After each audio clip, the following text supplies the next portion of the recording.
So the second major problem with the bylaw is its outright ban of something that it calls harassment and inappropriate behavior.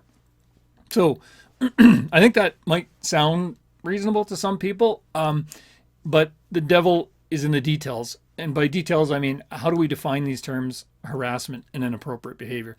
So let's just look at harassment. I think well, I have no doubt that it would be constitutional to ban harassment if by harassment you mean stalking, for example. Okay. So stalking is actually prohibited under the Criminal Code Section 264, I believe. I would have no doubt that that ban on harassment would withstand charter scrutiny if it hasn't already. So you can certainly constitutionally restrict or prohibit harassment if you define harassment in a way that's appropriate. Just as clearly, I think, as a government can ban stalking, as they've done in the criminal code, a government cannot constitutionally ban harassment if by that they mean something that makes another person upset. But that's actually what the bylaw does. It says things that it literally says things that make people feel troubled, worried, or which they find unwelcome are harassment that are prohibited. So in a free and democratic society and a scientific society, we depend entirely on being able to say things that are going to make other people feel troubled, worried, and which they find unwelcome. For example, I might want to say that the government is awful and corrupt and should be voted out. Okay, well, that's going to make some people upset. I might say that the government's policies are immoral or destructive, like this bylaw, for example. That's going to make some people upset. I'll bet you that the city councillors in Edmonton read my letter, they're going to find it quite upsetting to them. By the terms of the bylaw, then I would have committed a illegal harassment for which I should be sanctioned under the bylaw.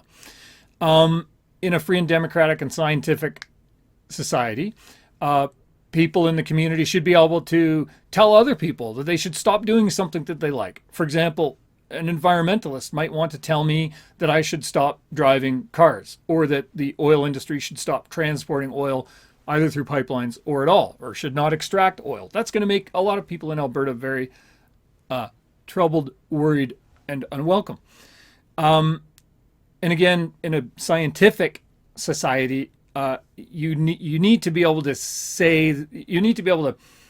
suggest that some scientific consensus is wrong. For example, like suggesting that COVID vaccines don't stop the spread. Okay, that's something that in a scientific and free and democratic society we should have the right to say. But as we know, going through the COVID pandemic, that didn't just make people upset; it made them furious. So.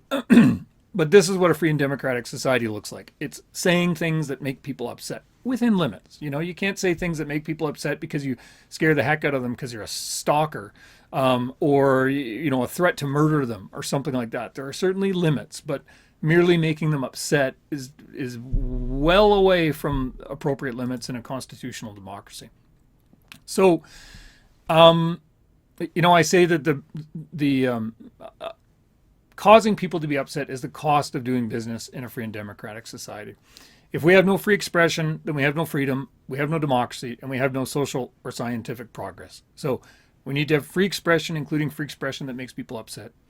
So again, I'd go back to the Supreme Court of Canada in the mid-50s in the case of Boucher versus the King, which is an excellent case. I'd suggest you all read it. And I've provided a quote in my letter to the city of Edmonton again, where I say, controversial fury is aroused constantly by differences in abstract conceptions. Heresy in some fields is again a mortal sin. There can be fanatical puritanism in ideas as well as in morals. But our compact, our free society, accepts and absorbs these differences, and they are exercised at large within the framework of freedom and order on broader and deeper uniformities as bases of social stability. So that's the Supreme Court of Canada in 1954 saying the nature of this business of freedom is making people upset, including saying things that they will find absolutely heretical and therefore very upsetting. So the bylaws restrictions on protest are a serious problem, and the bylaws prohibitions of harassment and I can't remember what the phrase was, inappropriate behavior. Right, inappropriate behavior are likewise serious problems in a free and democratic society.